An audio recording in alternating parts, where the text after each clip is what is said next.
Hi everyone, I'm Lisa Mitchell, and today I want to share how I dealt with toxic people in my life.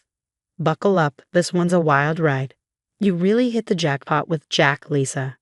Those were my sister Amanda's words at my wedding, just 7 months ago. Looking back now, I can't help but laugh at how drastically life can change. You're literally living the dream girl, successful realtor, gorgeous husband, and now this beautiful house. Rachel, my best friend from college, gushed as she helped me unpack in our new home. I'd met Jack at a tech conference where I was networking for real estate clients. He was giving a presentation about software development, and I was instantly drawn to his confidence and warm smile.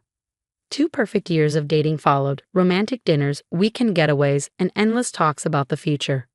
Oh, darling, I've always wanted a daughter. Jack's past girlfriends were never good enough, but you're just perfect. That was Patricia, my mother-in-law, the first time we met. I should have picked up on the possessive undertone in her voice, but I was too smitten with Jack to notice. Sweetheart, what did the doctor say? Jack's voice echoed in my mind from the day my life changed forever. 6 months into our marriage, I found a lump in the shower. It turned out to be stage 2 breast cancer. We're going to fight this together, Lisa. I don't care how hard it gets. We'll get you the best treatment, Jack assured me, holding me close. I believed him. Girl, you don't have to go through this alone.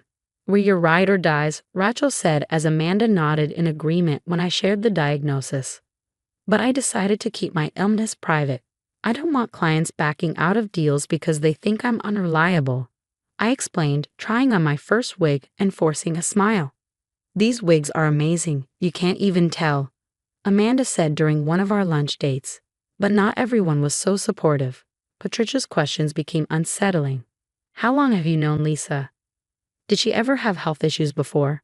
She asked Rachel, fishing for information. Be careful around her, Lisa. Something about the way she watches you gives me the creeps, Rachel warned. Then came the uninvited visits. Lisa, honey, I brought you some homemade chicken soup, Patricia chirped one afternoon. I hadn't given her a key, but she somehow had one made. This kitchen is a mess. How do you expect to take care of Jack if you can't keep the house clean? And what's with all this takeout? A wife should cook fresh meals. I was too drained from chemo to argue. The criticism became routine. Then, one day, I caught her rifling through my medical files in the home office.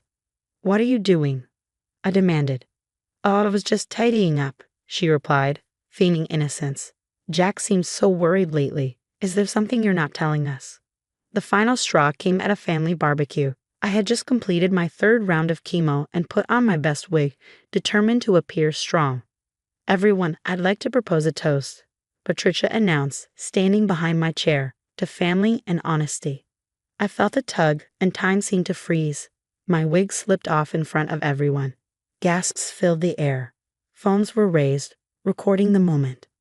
Oh my goodness, I'm so sorry. Patricia's theatrical performance was Oscar-worthy. I was just fixing your hair. I had no idea. She wailed dramatically, clutching her chest like a soap opera star. Why would you hide this from everyone? From my son? I couldn't respond. Tears spilled down my face as I ran inside, humiliated. Through the window, I caught a glimpse of Patricia, phone discreetly raised, recording my breakdown. That evening, my phone buzzed. It was a text from Amanda, forwarding screenshots from Patricia's family group chat. Patricia, look how she's deceiving my poor Jack. What else could she be hiding? Cousin, who knows if she's even sick? Maybe it's all for attention. Patricia, did you see her run away?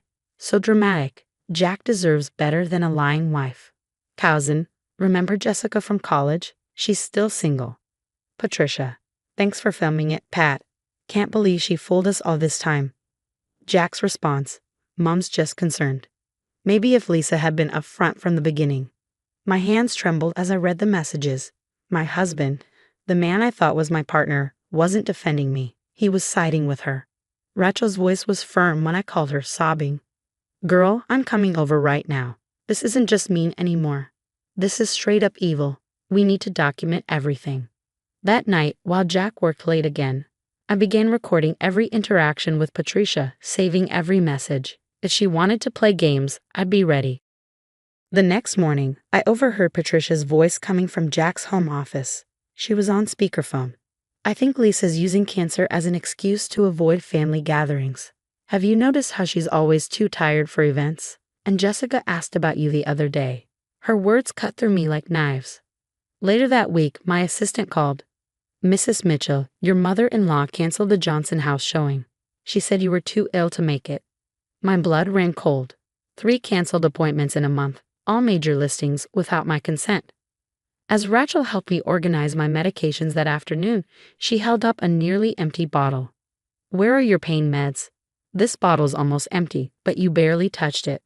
We inspected the pills closely. They weren't my prescribed medication. They were over-the-counter vitamins, carefully swapped to look like my pain pills. Then came another bombshell. A text from Kate, Jack's cousin. Can we meet for coffee? Alone. At the cafe, Kate's hands shook as she slid her phone across the table. Lisa, I need to confess something. Mom's been pressuring me to help get Jack and Jessica back together. She says you're faking everything. But then I found these in her purse. On the screen were photos of prescription bottles, dozens of them, with names from different doctors. Later that night, Rachel called. Look what I found. 3 restraining orders against Patricia from former in-laws. And get this, James, Kate's ex, reached out to me on LinkedIn. The pieces were falling into place. James called me himself. Lisa, you need to know what you're dealing with. Patricia destroyed my marriage to Kate. She stole my anxiety meds, spread rumors about abuse, even hacked Kate's email to send fake messages to my boss.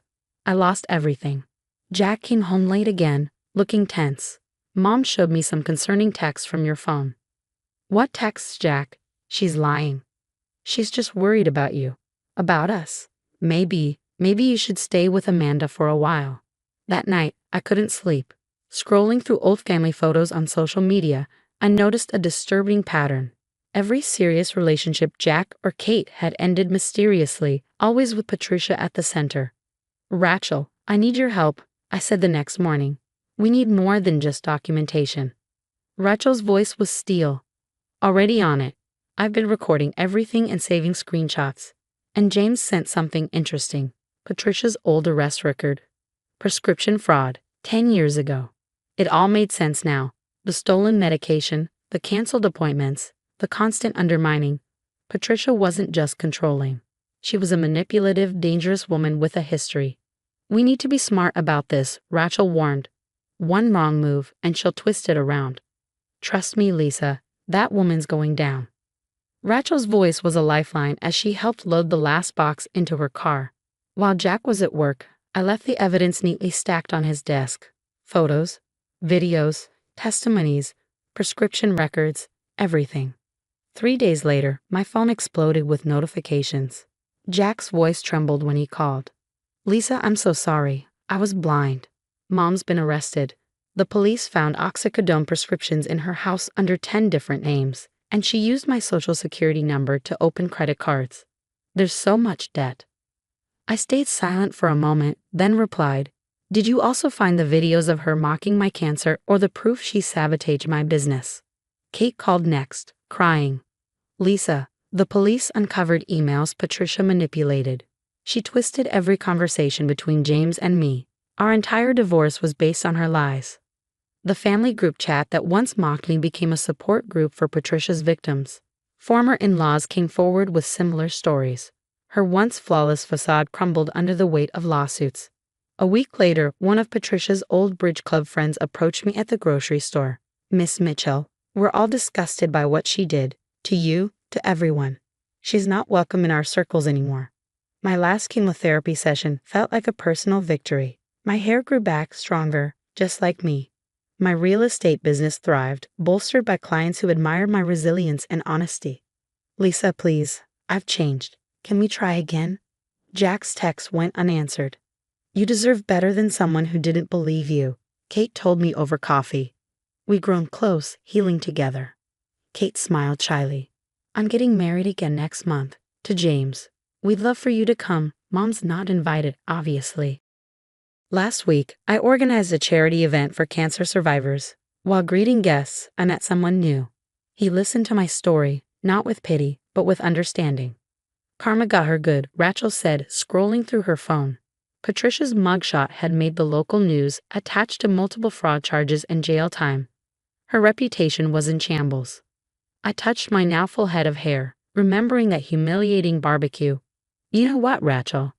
When she pulled off my wig, she actually did me a favor. She showed me exactly who my real support system was. The doorbell rang, and I found a bouquet of flowers waiting for me. The card read, "Congratulations on the downtown office expansion." It was from Kate and James. Sometimes, the best revenge isn't revenge at all. It's rising above, succeeding, and living your best life while toxic people self-destruct. Patricia's in jail, her lies exposed, her reputation ruined. Meanwhile, I'm thriving, cancer-free, with a booming business and surrounded by genuine love. What about you? If you caught your mother-in-law going through your private medical records, would you confront her immediately or gather evidence quietly like I did? Would you tell your spouse right away or wait until you had solid proof? Share your thoughts in the comments. I'd love to hear how you handle a breach of trust like this. If my story resonated with you, don't forget to hit that like button and subscribe for more real stories about overcoming toxic relationships and standing up for yourself. Remember, your health battles are your story to tell. No one has the right to expose them before you're ready.